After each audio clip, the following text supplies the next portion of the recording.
Hello viewers, potential gardeners.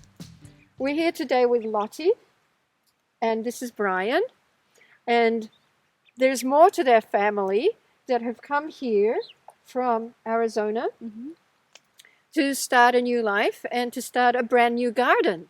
So we're excited to help orientate them in a new gardening experience in the very wet Pacific Northwest, Oregon Coast Range, as opposed to the dry and arid. Yeah, Arizona and southern Utah. Yeah.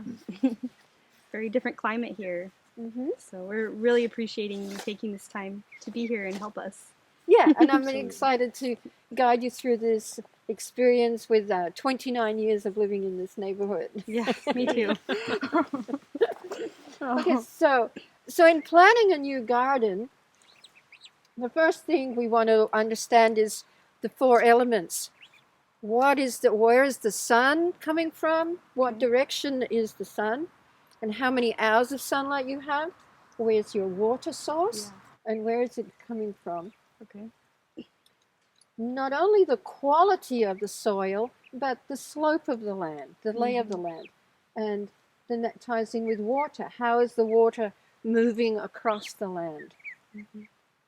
And then there's air. And is there a wind that's going to come up? A cool wind or a hot wind that's going to cool it down or dry things out. Okay. So that's the four things we want to pay attention to.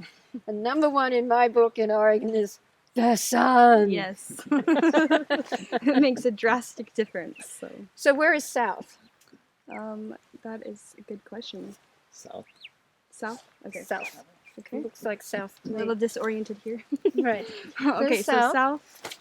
All right. And that's north. Right. And so then the sun comes up in the east. It's going to come up over there. And sets in the west. And sets in the west. And so we have these hills and trees on either side, which will shorten your sunlight days as opposed to being out on the plains in the lower areas. So what time do you notice the sun coming up? Oh gosh, it seems like maybe about 7:30. You get direct sunlight at 7:30? Oh, direct sunlight? Direct sunlight. Gosh, probably about 11. It doesn't come over the trees till like 10:30, 11. 11, yeah.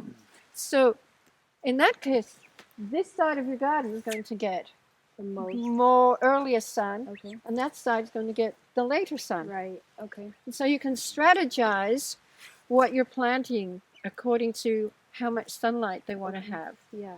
Because things like that need lots of heat and sun, you want to put them in the optimum sunlight place, like corn, for example, and sunflowers. Yeah. Ooh, that would be so pretty to have a line of sunflowers. Wouldn't that be lovely? Yes. And then things that can tolerate shade, like lettuces, you know, you can put them in a cooler spot in the garden. Okay.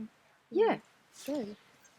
Then where's your water? What's your water source? So we have the spring over here to just down there across the property line, and then we also have this creek down here, although I believe that we don't have access to that technically, so we'll have to use our spring, and we'll run water lines to the garden. Perfect. Yeah. And that's coming from the north, so Yes. right. And we notice that there's a slope in the garden. The garden is slanted, coming down towards us a little. Right. So the water is going to be moving across the land here. So I would suggest that you make your garden beds going across. Okay, so this direction? Yes, across the flow of the water. Otherwise, the water's just going to run down and puddle. We don't want it to wash out the beds. Exactly. Okay. The water's going to wash out the beds. Okay, so as long as they're going, what is that, east-west, then, yeah. Yeah, I'll put your beds in east-west. And if you look at it from over here, it seems like it slopes a little bit this way as well as, so I would make kind of heading towards a semicircular bed going around and stagger the openings between the beds. Okay. I'll draw you a sketch That's great. of what I think would work. Do you like to do raised beds, or do you like to do it right into the earth? And so there's beds that are following the contour of the land pretty wide. You can reach in from either side with narrow pathways. And lots and lots of mulch. Okay. The wood mulch you like? Wood chips in the pathways.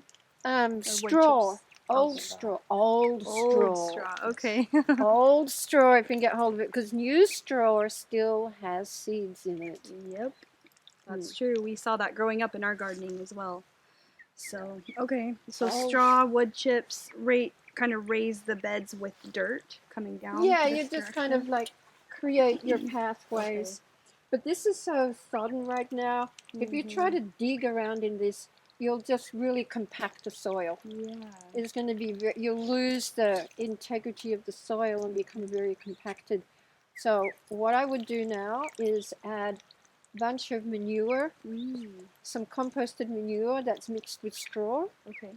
And there are several neighbors around that have horses. I can put you in touch with them. Perfect. Thank you. And probably like, I don't know, 2 or 3 pickup truckloads, or maybe 4, to really cover this up, and then put a load of mulch on top, and even black plastic. That would be good. We have some big tarps. Some big tarps. Should we tarp it immediately anyway for the grass?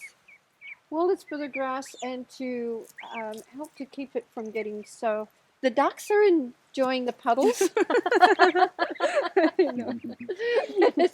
it's very wet in here now. It's very smashed. But the ducks are great. Already you've got ducks and chickens I see over there. So I would let your chickens run around on this too.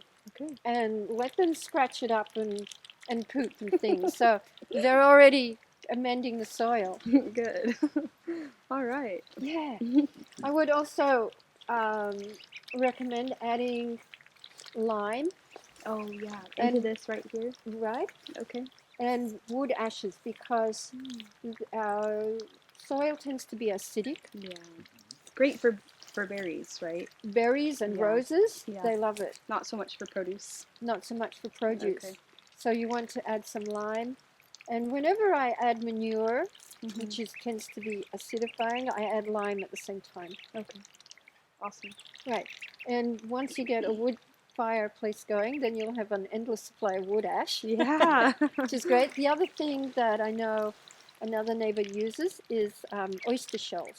Oh, interesting. And that adds calcium. Okay. And I've had oyster shells. My oyster shells serve a dual purpose. I put them around the little seedlings that I plant in there, and I surround them with oyster shells, and that keeps the slugs at bay because it's too scratchy for them. And then also when it rains, the calcium is getting washed into the soil. Okay. You can also get crushed up oyster shells. Okay. That's good. Yeah. That's good to know. So oyster shells are a good thing to spread around the place. Would you be able, do you have a formula for how many parts of like oyster shell and ash and those kinds of things, or do you just spread it out?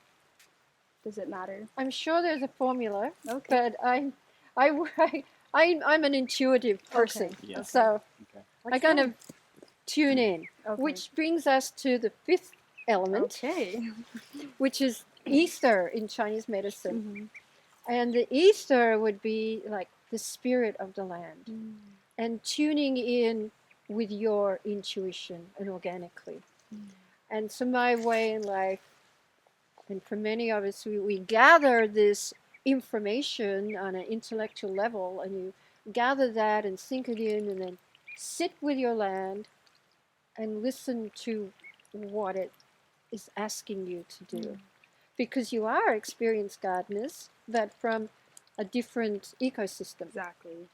And so then you have knowledge and experience, so then you're gathering more knowledge, and then you're going to sit with the land and kind of meditate with your garden plot and tune in and ask it to rise up and let you know. And when yes, there are formulas, but the other way is you have your amendments and you walk around and you just start, oh, that feels like enough.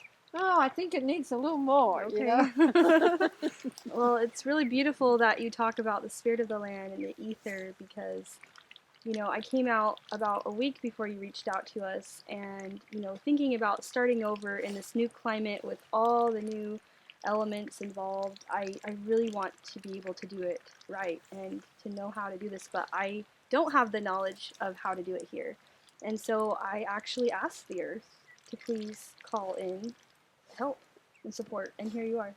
Oh. So it's really beautiful that you are, because you know, here you have 30 years of experience with permaculture and gardening and intuitive gardening, which is exactly what we're going for. So thank you. You're welcome. Okay.